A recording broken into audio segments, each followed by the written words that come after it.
오늘은 성인 여드름과 10대 여드름을 어떻게 해결하면 좋은지에 대해서 말씀을 드리려고 합니다. 화장품뿐만 아니라 약국에서 구매하셔야 되는 연고들도 함께 소개해드릴 수 있도록 하겠습니다. 먼저 옆에 나와 있는 사진처럼 붉게 올라오고 화농성 여드름이고, 그리고 성인 여드름이라고 할지라도 크게 뾰루지가 하나가 올라와서 붉게 올라왔다 라고 하면 지금 내 피부 위에 여드름균이 서식하고 있구나 라고 이해를 하셔야 됩니다. 이것을 해결을 하려면 벤조일 퍼옥사이드라는 성분을 꼭 이해하셔야 되는데요. 왜냐면 벤조일 퍼옥사이드가 정말 잘하는 게 지금 보여지는 이러한 여드름균이 잘 서식하지 못하는 환경으로 만들어주는데 정말 1등 공신이기 때문입니다. 벤조일 퍼옥사이드라는 성분을 우리가 피부 위에 탁 바르게 되면은 산소를 굉장히 많이 발생시키게 되는데요. 여드름균이 정말로 싫어하는 게 바로 그 활성산소라고 하는 겁니다. 그래서 이게 산소를 많이 만드니까 여드름균은 너무나도 고통스럽게 만들고요. 그리고 또 여드름균이 굉장히 좋아하는 게 그 각질이 좀 많은 환경이거든요. 근데 그 각질까지도 녹여서 없애주기 때문에 벤조일 퍼옥사이드를 바른다라는 것은 여드름균을 콕 찍어서 없앤다 라고 이해하시는 게 좋습니다. 그런데 벤조일 퍼옥사이드의 단점은 우리나라 식약처에서는 이 성분을 화장품에 담는 것은 불가한다 라고 되어 있기 때문에 화장품 성분으로서 우리나라에 유통되는 화장품을 공식적으로는 찾아보기는 좀 어렵습니다. 대신에 약국을 가면 연고로서 구매를 할 수가 있는데요. 자, 연고는 처방을 받아서 구매해야 되는 것과 그냥 약국 가서 이거 주세요 라고 하면은 구매할 수 있는 일반 의약품이 있는데요. 일반 의약품 먼저 소개를 해드리면 벤조일 퍼옥사이드가 2.5% 함유되어 있는 파티마겔이라는 게 있고요. 그리고 또 하나는 벤작 에이시겔이라고 하는 게 있습니다. 이 각각의 연고 안에는 벤조일 퍼옥사이드가 2.5% 함유가 되어 있기 때문에 약국 가셔서 두 개 중에 하나가 있는 곳으로 가셔서 구매를 하시면 되는데요. 벤조일 퍼옥사이드를 바르실 때에 어떻게 바르셔야 되냐면 면봉에 정말 살짝만 덜으셔서 살짝만 올려놓는다라는 개념으로 바르셔야지 우리가 일반적으로 상처 났을 때 연고 바르는 것처럼 넓은 부위에 바르게 되면은 부작용이 올라올 확률이 높습니다. 그래서 드문드문 여드름이 붉게 올라왔거나 화농성 여드름이 됐거나 염증성이어서 눌렀을 때 아프다라고 했을 때 이러한 연고들을 바르시는 게 도움이 됩니다. 만약에 연고로서 구매하고 싶지 않다라고 하면 화장품으로도 있습니다. 그래서 아마존에 가시면 직구 같은 거에서 구매하실 수가 있는데요. 아마존에는 폴라 초이스의 벤조일 퍼옥사이드가 5% 함유되어 있는 크림이 있고요. 또 하나는 프로 액티브 젤이라고 하는 것도 마찬가지로 벤조일 퍼옥사이드가 5% 함유되어 있는 그런 젤이 있습니다. 근데 이런 것들은 정말 스파성으로 쓰셔야지 벤조일 퍼옥사이드는 치명적인 단점이 있습니다. 왜냐면 벤조일 퍼옥사이드가 효과가 좋은 만큼 부작용도 굉장히 큰데요. 만약에 양 조절을 잘못하셨다거나 너무 과용하시게 될 경우는 자결감이 느껴진다라고 할 정도로 타는 느낌이 들 수 있습니다. 그래서 어떤 분들은 이거 효과 없는 것 같아서 다음날 왕창 많이 올렸을 때 갑자기 타는 느낌, 자결감이 들면서 막 진물이 날 수도 있거든요. 그래서 약국 가셔서 일반 의약품으로 구매한다라고 했을 때는 양을 어느 정도 쓰셔야 되는지를 약사한테 꼭 문의를 하셔야 됩니다. 여드름 피부는 레티놀을 쓰시는 게 중요한데요. 벤조일 퍼옥사이드 같이 쓰시게 되는 경우에 그 연고 바르시고 바로 위에 레티놀 바르시면 너무 자극감이 심할 수 있어서 레티놀과는 함께 쓰시면 안 됩니다. 그러나 이 연구 결과를 보면요. 벤조일 퍼옥사이드와 결합된 레티노이드제는 그러니까 애초부터 제품상에 합쳐져 있는 제품을 12주 동안 사용하게 되면 여드름이 개선하는 데 도움이 된다라는 이러한 연구 결과로 볼 때에 애초부터 레티노이드 계열과 벤조일 퍼옥사이드가 합쳐져서 만들어진 제품을 구매하시는 건 괜찮습니다. 대신에 이러한 제품은 처방전이 있어야만이 구매를 할 수가 있습니다. 아주 유명한 제품이 에피디오겔이라고 하는 게 있는데요. 의사 선생님께서 처방전을 써주셔야지만이 구매할 수 있는 그러한 제품이기 때문에 이 제품 같은 경우에는 레티노이드, 아다팔렌이 들어가 있고요. 그리고 여기에 벤조일 퍼옥사이드가 2.5% 함유가 되어 있는 제품이어서 애초부터 함께 섞여 있는 제품을 여드름에 올려서 빠르게 여드름균을 없애는 그러한 방식으로 활용해 보시는 게 좋습니다. 그리고 벤조일 퍼옥사이드를 사용하시고 나면은 굉장히 피부가 건조해진다라는 느낌 받을 수 있거든요. 그렇기 때문에 보습제를 충분하게 사용하시는 게 정말로 중요합니다. 제가 뒤에서 루틴을 한번 짜드릴 텐데 지성 피부가 항상 간과하는 것이 좀 가벼운 제품만을 찾게 되는 경향이 있는데 이런 연고들 함께 쓰실 때는 수분감이 충분한 제품을 채워주시는 게 중요합니다. 자, 바로 다음이 건조함에 대한 건데요. 여드름이 점점 더 심각해지고 자주 생기는 가장 큰 원인 중에 하나는 바로 건조하게 만드는 환경입니다. 그게 무슨 얘기냐면 방금 제가 말씀드린 것과도 연결이 되는데요. 지성 피부가 오해하고 계시는 것 중에 하나가 무조건 나는 제품 제품은 가벼운 것만 쓸 거야 라고 생각을 하십니다. 그런데 이게 피부가 건조하게 되면은 피지 분비를 많이 하게 되거든요. 근데 최악의 상황이 뭐냐면 이게 각질이 많이 쌓여져 있는 상태에서 피지를 분비하게 되면 여드름균의 먹이가 됩니다. 그러니까 여드름균한테 먹이를 정말 많이 제공해주는 그러한 상태가 되니까 여드름균이 이 피부 위에서 달아나고 싶지가 않은 거예요. 너무너무 환경이 좋기 때문에. 그래서 건조한 환경을 만든다라고 하는 것은 여드름의 영양분을 내가 더 많이 공급해주게 되는 거구나 라고 이해를 하시고, 가능한 스킨케어 루틴을 만드실 때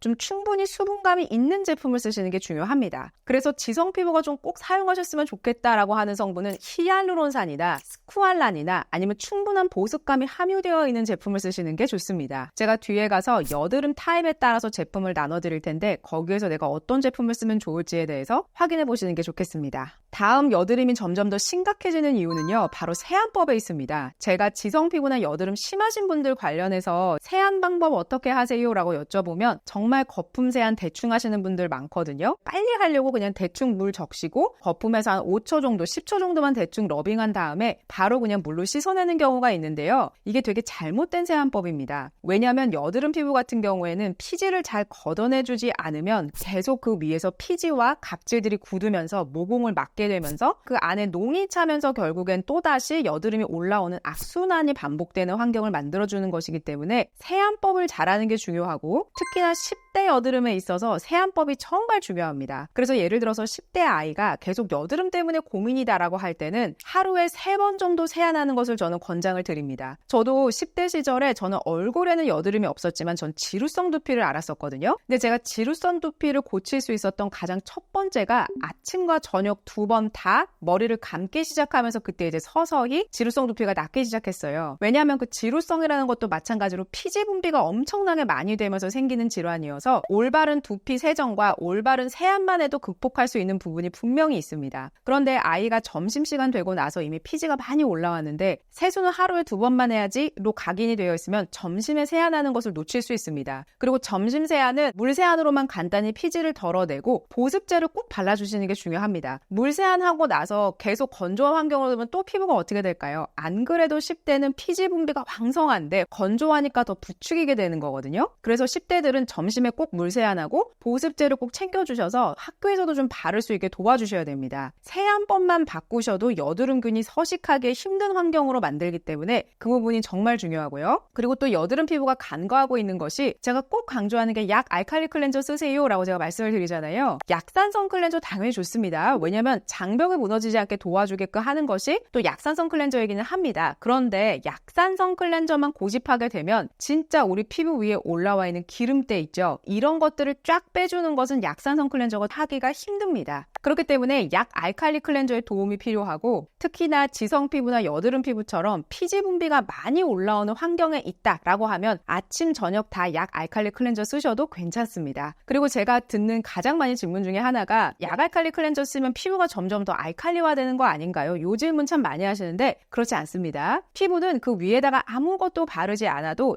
2시간 정도 지나면 본인이 스스로가 pH 밸런스를 맞춥니다. 그런데 우리가 세안하고 나서 가만히 있나요? 그 위에 토너도 바르고 세럼도 바르지요. 그래서 보통의 일반적인 화장품들은 약산성에 좀 맞춰져 있기 때문에 화장품만 바르셔도 바로 돌아옵니다. 그렇기 때문에 너무 약알칼리 클렌저 사용하시는 것을 두려워하지 마시고, 아침과 저녁에 약알칼리 클렌저로 세안을 하시되 꼭 거품을 충분히 내서 30초 정도는 러빙을 하셔야 묵은 때라던가 그런 각질들을 잘 떼어낼 수가 있습니다. 그리고 여드름 피부가 클렌저를 고를 때는요, 바하가 들어가 있는 걸 쓰시면 좋습니다. 왜냐하면 바하라는 성분, 살리실릭 애시드가 자라는 것이 여드름균을 죽이는 항염의 효과가 있습니다. 그렇기 때문에 클렌저 단계에서부터 바하가 함유되어 있는 약 알칼리 클렌저 쓰시면 좀 더 도움이 되겠지요. 그래서 여드름 피부가 좀 심하고 피지가 많이 나온다 라고 할 때 바하가 좀 함유되어 있는 걸 쓰시면 좋은데, 대신에 바하가 들어가 있는 걸 좀 오래 쓰시다 보면은 장벽이 좀 무너지는 것 같은데 이런 느낌 들을 수 있습니다.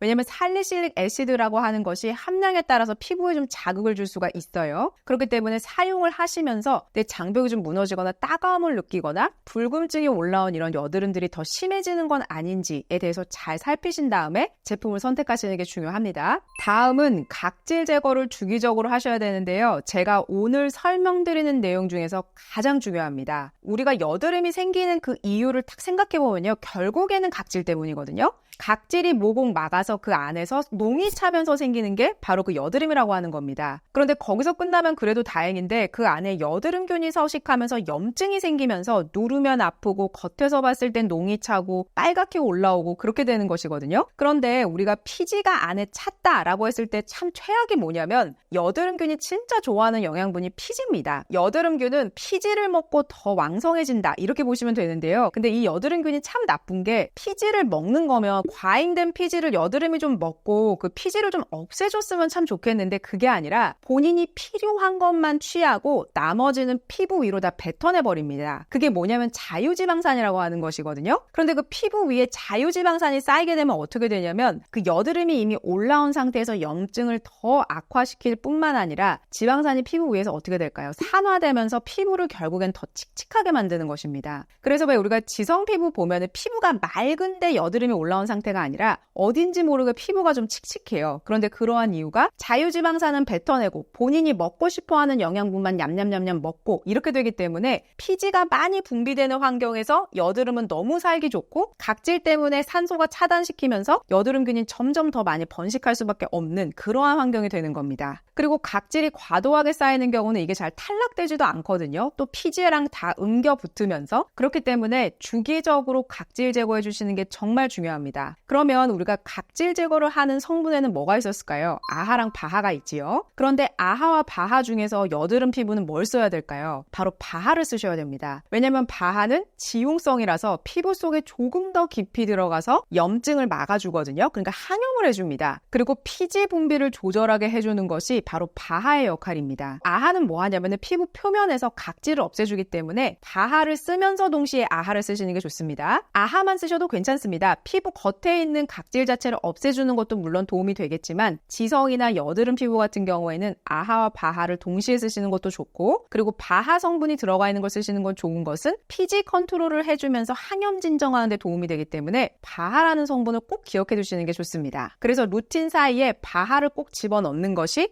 여드름 피부에는 중요하다 이거고요. 살리실릭 애시드가 함유되어 있는 제품의 경우에는 여드름 기능성 제품으로 되기 때문에 화장품 고르실 때 살리실릭 애시드 있나? 이 부분 꼭 보시는 게 정말 중요합니다. 자, 지금부터는 제가 루틴을 정리해 드릴 건데요. 심각한 여드름, 그러니까 화농성 여드름, 붉은 여드름 이런 분들을 제일 먼저 설명을 드리고 그 다음에는 일반 성인 여드름도 말씀드릴 겁니다. 10대 분들이 쓰셨으면 좋겠다라고 하는 화장품들 정리해 드리겠습니다. 자, 먼저 세안제부터 볼게요. 맨 처음은 염증성 여드름, 화농성 여드름, 가장 심각한 여드름인데요. 요 분들은 어떻게 쓰시면 좋으냐면은 약알칼리 클렌저 그냥 아침 저녁으로 쓰시는데 시중에 이니스프리 화상송이 폼 클렌저가 약 알칼리 클렌저로서 괜찮고 바하가 함유되어 있습니다. 그리고 제가 과거에 설명했던 폼 클렌징 중에서 스트라이덱스 있었습니다. 여기에도 바하가 함유되어 있어요. 약 알칼리 클렌저의 특징은 피부를 조금 뽀득뽀득하게 씻어주는데 이런 느낌 나고 약 알칼리 클렌저 처음 쓰시잖아요. 그러면 때가 얼굴에서 막 밀릴 정도로 각질이 줄줄줄줄 벗겨질 수 있습니다. 그러면 그게 뭔가 잘못되고 있는 게 아니라 그만큼 각질이 많이 쌓여 있는 겁니다. 왜냐하면 미온수로 세안하면서 살짝만 불었는데도 그렇게 각질이 줄줄줄줄 벗겨지는 것이거든요. 그래서 왜 약산성 클렌저 쓰면 얼굴을 좀 부들부들하게 만들어주기는 하는데 그게 촉촉하게 해서 당연히 일반적인 피부에는 도움이 되지만 지성 피부에는 별로 도움이 되지 않기 때문에 지금 내가 쓰고 있는 것이 약산성인지 약 알칼리인지 꼭 구분하실 수 있어야 됩니다. 제가 과거에 너무 많이 어떻게 구분하는지 알려드렸기 때문에 이 영상 꼭 참고하셔서 어떻게 고르는지 알아보시는 게 굉장히 중요합니다. 그래서 제가 말씀드린 약 알칼리 클렌저 이렇게 두 가지로 저는 추천을 드리고요. 그 다음에 일반적인 성인 여드름, 간헐적으로 여드름이 올라온다라고 할 때는 꼭 바하가 들어가 있는 클렌저 쓰시지 않아도 됩니다. 오히려 이걸 너무 오랫동안 쓰면은 그냥 일반적으로 드문드문 올라온 여드름에는 오히려 조금 더 자극감이 있는 것 같은데 오히려 장벽이 좀 무너지는 것 같은데 이런 느낌을 받을 수가 있어서 그냥 일반적인 약알칼리 클렌저 쓰셔도 되고 약알칼리 클렌저 중에서도 너무 뻣뻣하다라고 느끼는 거 말고 약알칼리 클렌저가 적당히 각질 떼어내주고 기름기 빼내주고 이러한 역할 정도 하는 클렌저 쓰시는 게 좋고 좋고 저는 레이얼에 판테놀 2% 들어가 있는 클렌저 추천드립니다. 그리고 또 판테놀과 병풀 정량 추출물 같이 들어가 있어서 간헐적으로 올라와 있는 그러한 여드름이 있었을 때에 이 제품 쓰시면은 여드름 사용가능 테스트도 완료를 했기 때문에 분명히 도움이 되실 거라고 저는 봅니다. 자, 그러면 10대 여드름은 어떻게 해야 될까요? 제가 10대는 아침, 점심, 저녁 3번 다 세안하라고 말씀드렸고 중간에 점심시간에는 물 세안만이라도 하세요 라고 했습니다. 조금 더 부지런하다면 점심에는 약산성 클렌저라도 괜찮으니까 세안해 주시는 게 좋고 아침, 저녁에 다 약알칼리를 10대부터 쓰실 필요는 없고요. 저는 아침에는 약산성, 저녁에는 약알칼리 클렌저 쓰는 것을 권장을 해드립니다. 10대 여드름도 정도가 있기 때문에 제가 위에서 설명해드린 바하가 들어가 있는 거, 안 들어가 있는 거 설명을 해드렸으니까 심각한 정도에 따라서 부모님께서 좀 골라주시는 게 저는 좋겠다라는 생각입니다. 그래서 10대 여드름은 가능한 피지를 빨리빨리 씻어내주는 게 훨씬 더 중요하기 때문에 그 부분을 신경 쓰셔서 세안하는 방법, 30초 동안 얼굴 위에서 롤링하는 방법을 부모님께서 잘 알려주는 게 중요하겠습니다.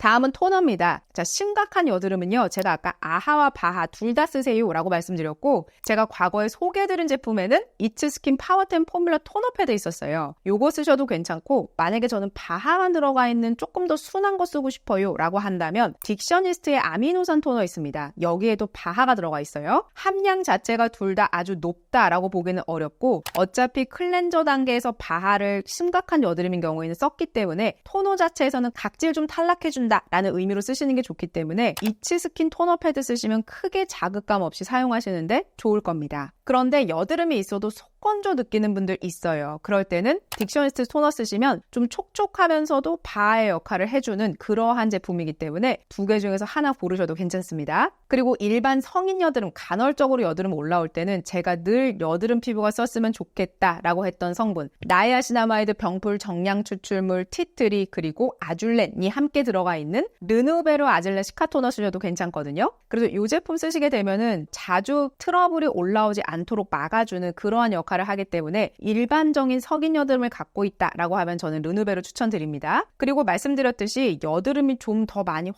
올라온다라고 할 때는 바하가 들어가 있는 제품으로 갈아타시면 됩니다. 10대 여드름도 마찬가지입니다. 10대도 딕셔니스트 아미노산 토너 쓰셔도 저는 괜찮다라는 주의고요. 아니면은 르누베르 토너 중에서 고르셔도 됩니다. 10대부터는 아하, 바, 파, 라 다 들어가 있는 이츠스킨을 쓰게 되면 좀 부담스럽거나 자극감이 있을 수 있어서 그때부터 아하가 들어가 있는 거를 굳이 쓰지는 마시고 클렌저만 하루에 3번 정도만 해도 각질이 어느 정도 탈락이 되면서 피지 컨트롤이 될 겁니다. 그렇기 때문에 토너는 그냥 보습을 해준다라는 느낌이기 때문에 딕셔니스트나 르누베르 토너를 저는 추천을 드립니다. 다음은 세럼인데요. 심각한 여드름인 경우는 저는 레티놀을 쓰시라고 권유를 드리고 싶은데 이런 경우에는 레티놀을 0.1% 정도 쓰시면 자극감이 너무 있어서 이 붉은 여드름이 더 악화될 수 있습니다. 레티놀이 여드름을 없애는 데 도움이 된다라는 논문들은 참 많은데요. 저는 개인적으로 레티놀을 0.015% 그러니까 좀 저함량이 들어가 있는 것을 꾸준히 쓰시는 게 좀 더 자극감도 덜하지 않을까 이런 생각이고 그리고 여드름이 이렇게 심각할 때는 제가 앞서서 소개해드린 연고가 있었습니다. 그 연고 중에서 에피디오겔, 그러니까 이거는 처방전을 받으셔야 되죠. 이 안에 이미 레티노이드가 들어가 있기 때문에 이걸 차라리 처방을 받으셔서 아침, 저녁으로 사용하시는 게 더 좋지 않을까라는 생각입니다. 그러나 제품으로서도 쓰고 싶다라고 하신다면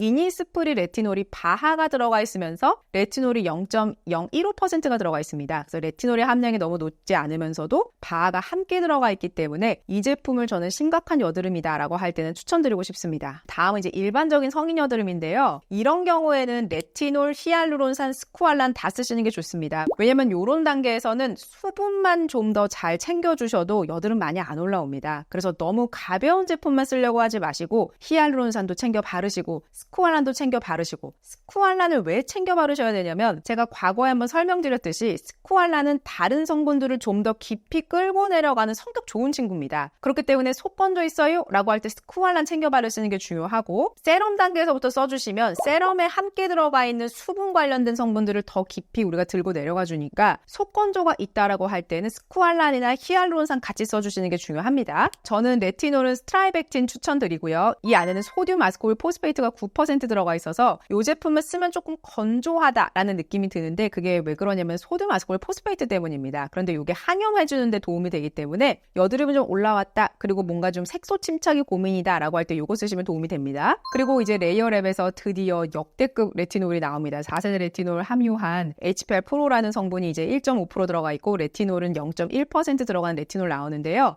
일반적으로 이렇게 간헐적으로 여드름이 올라오셨을 때 이 제품 활용해 보시는 것도 전 도움이 돼서 3월 23일에 출시되는 그 레이어랩 레티놀 제품도 기대해 주셨으면 좋겠고 이 제품도 저는 추천을 드립니다. 그리고 히알루론산 써주시는 게 좋은데요. 히알루론산은 함량을 좀 보고 고르셨으면 좋겠고 이왕이면 히알루론산이 많이 들어가 있는 것이 수분을 꽉 피부 위에서 그리고 피부 조금 더 깊이 들어가서 머금고 있는 능력이 조금 더 강해지기 때문에 그래도 1.5% 이상이 되는 걸 쓰시는 것을 저는 권장을 드립니다. 그래서 빌리프 제품 추천드리고 그리고 스쿠알란이 함유되어 있는 것은 레이어랩 판테놀 5% 세럼 추천드립니다. 이거 후기 보시면 좁쌀 여드름이나 여드름 있는 피부가 좀 많이 개선됐다라는 거 볼 수가 있는데 아마도 수분이 부족해 있는 상태였기 때문에 이 세럼을 쓰시고 전 도움을 받았다라는 생각이 들고 이 안에는 그리고 덱스 판테놀이 들어가 있기 때문에 속건조 개선뿐만 아니라 장벽 개선을 도와줬을 것이어서 만약에 여드름이나 좁쌀 여드름이 좀 고민이다라고 할 때 여드름 사용 가능 인상을 받았기 때문에 저는 레이어랩 세럼도 같이 추천드리고 싶습니다. 자, 그리고 10대 여드름은요. 제로이드 수딩 크림과 수딩 로션 있거든요.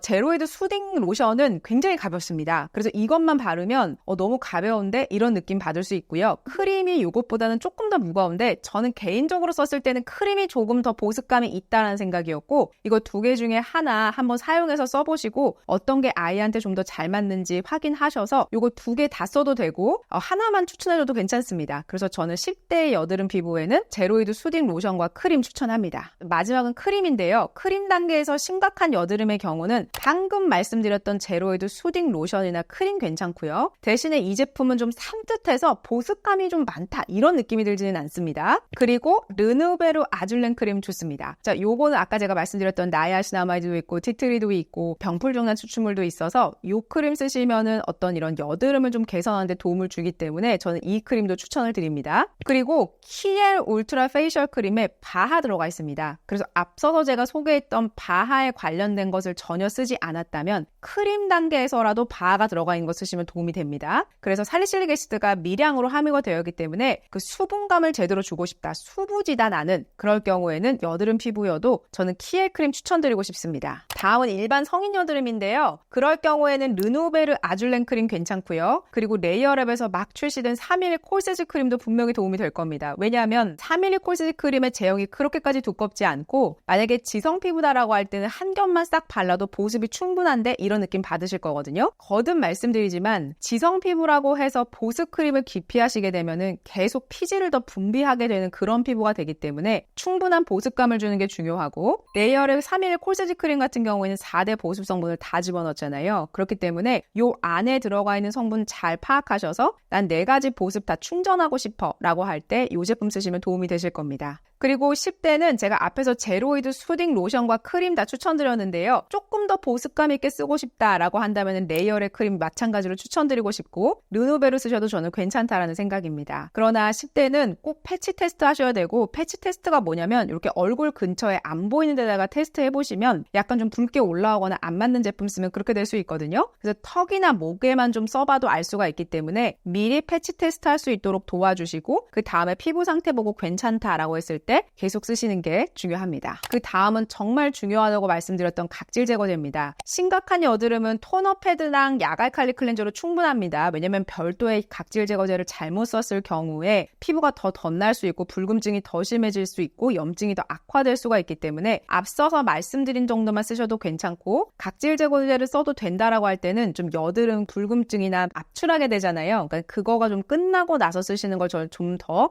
추천을 드립니다. 그리고 일반 피부 정도가 전 쓰셨으면 좋겠는데요. 입생로랑 퓨어샷 나이트 리부트 세럼에는 아하가 3.4% 들어가 있거든요. 그래서 일주일에 1회에서 2회 정도만 쓰시는 것을 저는 권장드리고 요거 잘 맞으시잖아요. 그럼 피부결이 확 좋아질 겁니다. 그러면서 각질이 걷어지면서 모공 막힌 것들이 좀 뚫리면서 여드름균이 잘 서식할 수 없는 환경이 되는 것이니까 왜냐면 여드름은 산소 싫어하잖아요. 그러니까는 문을 열어서 산소를 확 주입해준다. 이렇게 이해하셔도 저는 좀 더 좋지 않을까라는 생각이 듭니다. 그래서 각질을 제거하는 것은 굉장히 중요합니다. 그리고 10대도 마찬가지로 하루에 올바르게 3번 정도만 피지 제거를 해줘도 각질이 많이 엉겨붙거나 쌓이는 환경이 안 되기 때문에 10대는 마찬가지로 3번 정도 세안하는 것으로 충분히 각질 관리가 될 것이다 라는 생각입니다. 그리고 약국 연고는요, 심각한 여드름일 때는 꼭 병원 가셔야 되고, 병원 가셔서 제가 말씀드린 연고들 뿐만 아니라 의사 선생님께서 어떤 연고를 처방해 주시는지에 대해서 말씀을 듣고 이 안에 뭐가 들어가 있는지도 꼭 물어보셨으면 좋겠습니다. 왜냐면 그 기작을 아셔야지 내가 좀 더 꼼꼼하게 맞게 바르게 되거든요. 그렇기 때문에 약을 어떤 것을 처방받았는지 보고 집에서도 좀 찾아보시고 그렇게 하시는 게 중요합니다. 그래서 에피듀오겔을 처방을 받으셨다면 레티노이드랑 벤조일 페록사이드를 내가 지금 같이 바르면서 여드름균이 살 수 없는 환경으로 만들게 하니까 콕 그 부위만 찍어서 써야지, 이렇게 이해하시면 됩니다. 아니면 일반 의약품으로 사고 싶다라고 하면 앞에서 말씀드렸던